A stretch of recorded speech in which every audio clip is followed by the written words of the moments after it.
Thank you for joining us today. My name is Melanie Mann, and I am the chair of the Fredonia Pomfret Republican Committee. And we are joined today by Dave Bird, who is our candidate for village trustee. Thank you, Dave, for coming in and chatting with us. I'm always of the mindset that the best voter is an informed voter. So we have kind of culled some questions from our local community and from online through community development, budget and taxes, and other topics. And we're going to cover some of those today. I'm going to do my best to answer the questions. Excellent. Let's get started. Under community and development, Dave, what's your vision for the future of Fredonia over the next, say, 5 to 10 years?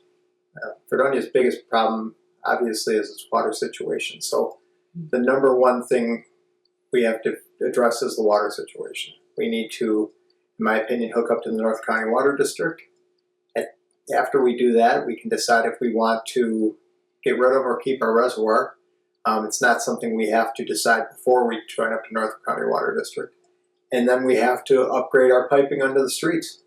If we don't upgrade our pipes, then there's no point in upgrading our water system. So those are the biggest things that we have to focus on right now in our community. Everything else is second to nature to that right now. We like small business in this community, and more of our businesses downtown are from folks that own and live right in our village or the outlying areas. How will you support small businesses and attract new ones to the village? We need to make it favorable for businesses to come into the area. We need to have plenty of parking. We need to keep the sidewalks clean. We need to keep garbage off the sidewalks. Obviously, people aren't going to like this necessarily, but we need to have open parking spaces, and we have to have the businesses that are there not parking in the spots all day long, taking up spots from people that could be shopping. So we need to get the police more involved in keeping those parking spaces open. It would also create revenue for people, who are paying for the meters as opposed to the business owners who aren't. So we need to just make it more accessible for people to get into businesses and make it more accessible for people to start businesses. And maybe some tax breaks through the county and different IDA help, as far as that goes. Good idea. Yeah. Well, here we go about budget and taxes. How will you ensure that the village budget is balanced and taxpayer dollars are spent wisely? The village budget is never going to be balanced. I hate to say it. But, when I was on the board 2 years ago, I tried to raise water and sewer rates because I saw that we were losing money every year, and we were in a situation where this was going to happen. We were going to have a 60-some% increase, and nobody wanted to listen to me. Mm-hmm.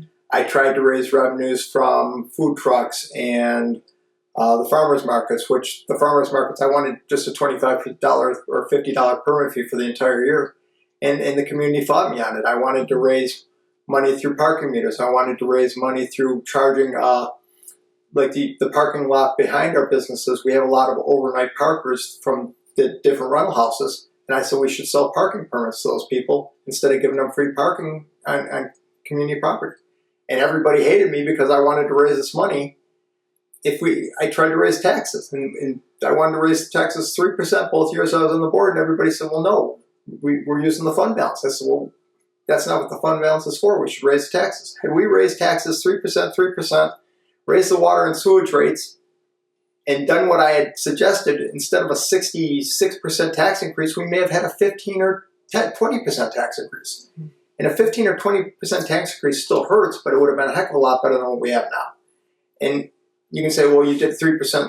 Well, 20%, 3% is still only 26%. It's not 66%. So, had we set up a fund balance in the previous, we would probably be a lot better off now.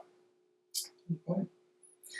I know that County Executive P.J. Wendell's budget is going to be coming in with a 2% reduction in taxes for the county residents. Do you support increasing, decreasing, or maintaining current property taxes, and why? Well, it's always a benefit if we can lower property taxes or lower school taxes or any of that stuff, but we're not in a position to do any of that right now. Revenue is the one biggest problem in Fredonia right now. We don't have enough revenue to fix our infrastructure. Until we do that through county grants, through state grants, through federal grants, to help this water situation, I'd like to say, yeah, I want to give everybody a 10, 15, 20% reduction, but I just don't see it viable at this particular time. The biggest thing is to stop the increases, which is what we really need to focus on. I don't know what you feel about shared services. Do you support those and with the surrounding municipalities, and would that maybe go to some of the way to decrease some of those? Oh, I absolutely support shared services. I don't know why we have a separate street department with Pomfret. I mean, we overlap. They share a lot of equipment already. Mm-hmm. I don't know why we don't share more services with Dunkirk Fire Department. I mean, we just spent $1.5 million on a ladder truck, and Dunkirk has a ladder truck. Mm-hmm. We're literally 5 minutes apart. You can't somehow figure out a way to share a ladder truck, mm-hmm. and I'm that's something that we need to work on with the different communities, how we can get involved and share that stuff. And there may be some regulations that says you have to have one within so many miles and whatever, and that has to be looked into. I don't know the answer on that, but even the village board and the town board, why do we have two boards that basically overlap and cover the same people? So yeah, I'd be interested in looking at combining everything and anything we can. And if you elect me and down the road a year from now we say let's combine with Pomfret, and you guys say, all right, well, we're a whole new election, then fine, be it. If it makes the village better, it makes the village better. Good point. What are your funding priorities if the village receives a state or a federal grant? Well, the federal and state grants are usually earmarked for what they're assigned to. So you can't really say I'd use it for this or use it for that or whatever. Now, we should be looking for grants for water, for sewer, for infrastructure in general. Not state and federal grants, so I'd like to see the community get involved and start raising money for the Parks and Rec program, the summer concert series, the things that make us a community, murals on the side of buildings, art projects in the streets, that kind of stuff. Just Halloween parades for the farmers market, all the stuff that we have that brings everybody together in the community. That's where we need to start getting the community together and get involved. Things that enrich our lives. Things that enrich our lives, yeah. And especially for our senior citizens. I mean, the concerts on Wednesday nights were one of the things they looked forward to. They'd take their chairs down and they knew every Wednesday they had some entertainment. Mm-hmm. It was only 7 or 8 weeks of the summer, but it was one of the nicest things we have going, and now we don't do it. It's a shame. Good point. Under infrastructure and services, what improvements do you believe are most needed in the village infrastructure, roads, water, sewer, etc.? I think our street department does a phenomenal job. They really do. And you put your leaves out there, and it may take them a week to get there, but they get there. The roads are in great shape. We get a lot of money in what they call CHIPS funding, which is used to repave the roads and that kind of stuff from the government. So street department does a great job. Fire department does a great job. I mean, all of our services do a great job. The water department does a great job. They do a great job producing water. But the problem is we have a 125-year-old system. And it's you can't fix it anymore. Everybody wants to say, save the reservoir, save the reservoir, save the reservoir. Well, unfortunately, right now we can't. Until we get an alternative water source that allows us to either fix the water source or take the water source away, we're going to be in the same situation. So the number one thing we have to do, whether everybody wants to hear it or not, is join the Dunkirk or North County Water District. Or if somebody comes up with a way to join Erie County or whatever, and that works too, I'm fine with it. But the number one thing is we need an alternate water source. Once we have that, we can decide where we want to go in the future. And again, once we have an alternate water source, we need to upgrade our piping. So those are the two major things that we really need to do. Mm-hmm. Okay. Do you have any plan for sustainability or green initiatives in the village? I don't know what your thoughts are on that. I think that, it's nice to have these initiatives for windmills and solar farms and all of that stuff like that, but I don't think they really benefit the village. I think they benefit a couple people that maybe do the loopholes, but, if you want to throw solar panels on your roof or solar panels in your yard, great, go for it. But the village doesn't have any ability to really recoup or make a lot of money on that stuff. Now, we do have the ability, like up at the reservoir, to sell some timber if we wanted to do or something like that. And that's more of a forestry management thing, which is something we should be doing anyways. But green initiative-wise, we're such a small town that we can't really get involved other than, saying like, I believe they just passed something along the lines of saying we can't have a battery storage facility within so many feet of the village or whatever now. And I think that's a great thing because it's more of a hazard than anything else. So I think we've done a good job with that, but there's not a whole lot we can do with it right now either. Under public engagement and governance, how would you ensure transparency and open communication with residents? No, I mean, the board itself is pretty open with the residents. They have a meeting every other week. Anybody can attend. Anybody can speak their mind. They get 3 minutes. If they're speaking on behalf of somebody else, 5 minutes. All the board members literally live in town. I know when I was on the board, I was on Facebook. I'm around town at the football games or at the golf course or wherever. I mean, people can walk up to me and talk to me all the time. It's not really hard to have engagement with people. We're in a community of 4,000 people. You can ask questions if you want. And I believe my email, my phone number, and the current board's emails and phone numbers were always on the line. So if somebody did have a question, we could get emails. I know I got a lot of emails or private phone calls from people asking questions. So I think the board in general does a good job of being accessible to people. I know our local community news station, radio station does a great job of, Chip Rewalt does a great job of putting the meetings online so everybody can watch them. Biggest disappointment maybe is the Observer.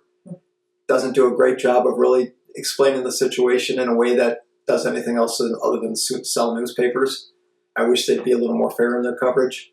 And I'm not saying they're biased one way or the other. They just want to sell newspapers. They really don't tell the issue. They want to rile people up instead of get people involved in what's going on. Under safety and quality of life, how would you support public safety and the local police and fire departments? Well, when I was on the board, we were 3 firemen short of actually meeting government guidelines for staffing. The village police department is 3 officers behind on staffing right now. I know they're looking at hiring people, but there's also a shortage of police officers in the area, community, and state as well. I mean, it's not something that people are running into as a field per se. And if they do, it takes 8 months to get involved. So I would love to see more volunteer firemen. If we had more volunteer firemen, we potentially could transition away from having so many hired firemen.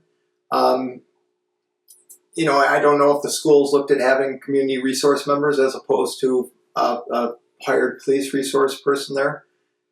But I think our community is really safe. I mean, you very rarely hear of anything bad happening in the area.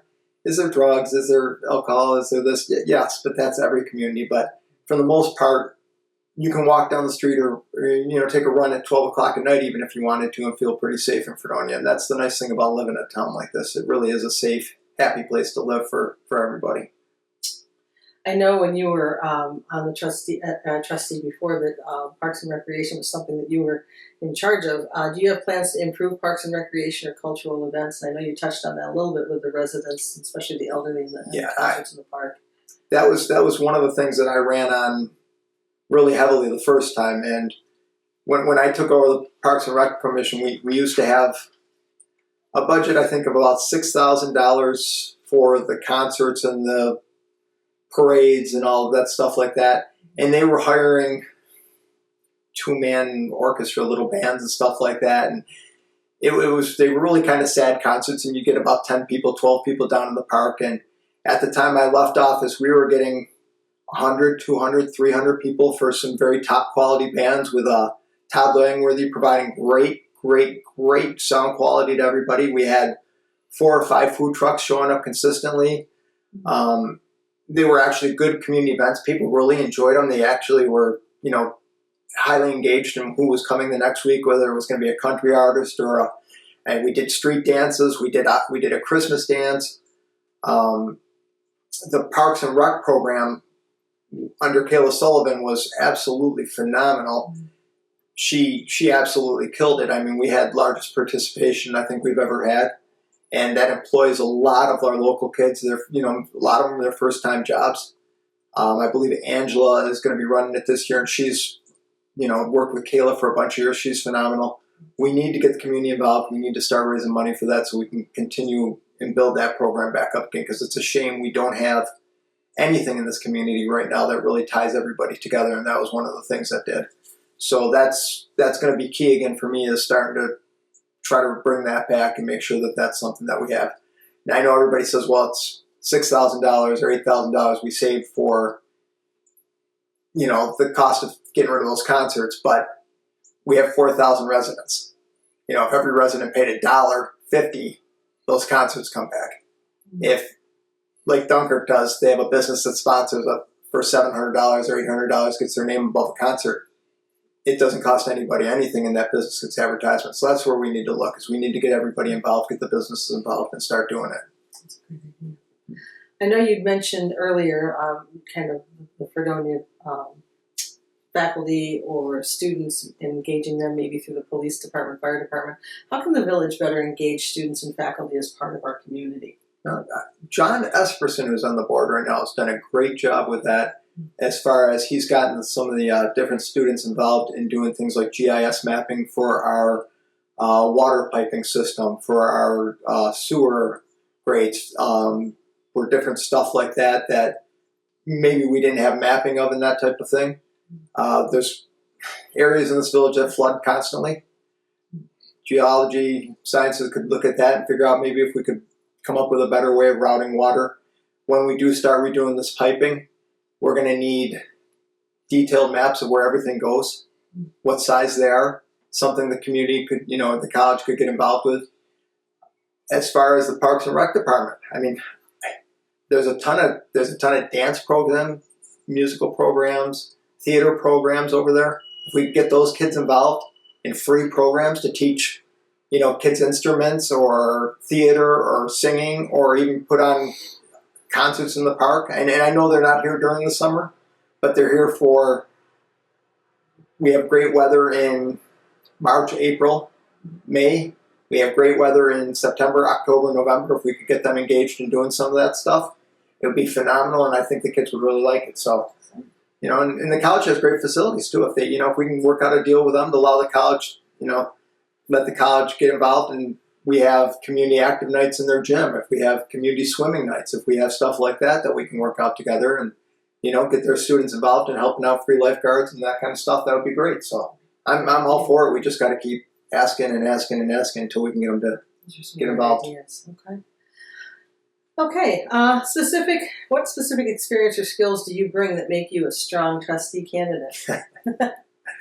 Well, I've been in business I started my first job when I was 13 years old. I've worked for somebody or been in business and I'm 54 now, so what's that, 31 years?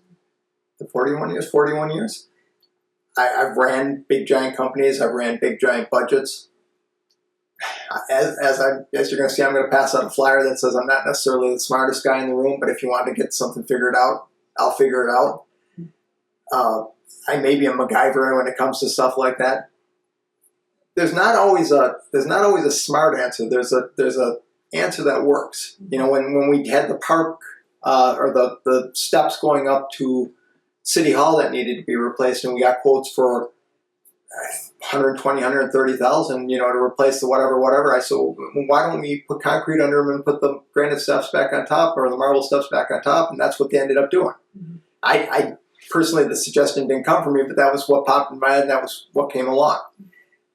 We have solutions, we have abilities to do stuff like that. It doesn't have to be the highest tech, bring in this study and that study and waste a bunch of money. What we need to do is just figure out intelligent, cooperative things that we can do. And if it involves bringing Pomfret in or bringing Dunkirk in and working together to, okay, we don't have a vacuum truck and they do, or we have whatever and they have, bring that stuff in and make that stuff all work together. So when we have a problem or we have an issue, instead of 2 guys getting called in on the weekend, 20 guys show up with the right equipment and they're out in an hour.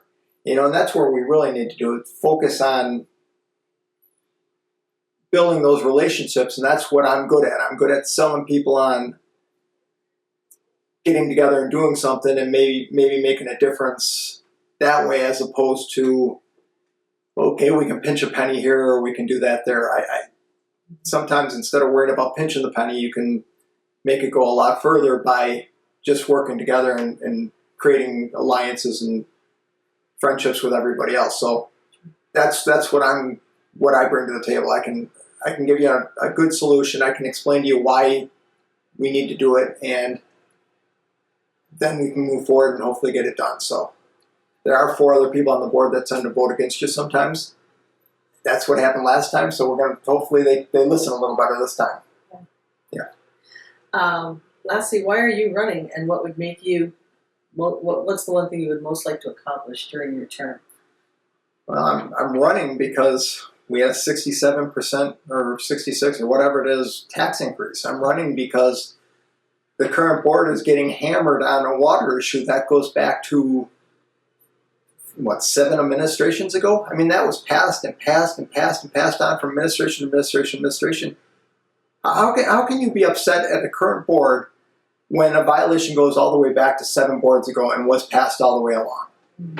And how can you not understand that they want to fix this stuff, but you have half the community fighting them on every time they turn around? Mm-hmm. We need to work together. I want to build that relationship that we can work together, and we got to explain that we need to get stuff done basically because we have no other choice.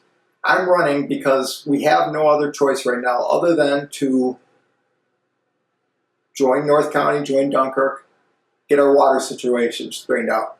I'm running because we need to get grants and county assistance and help from surrounding communities to get our water piping straightened out.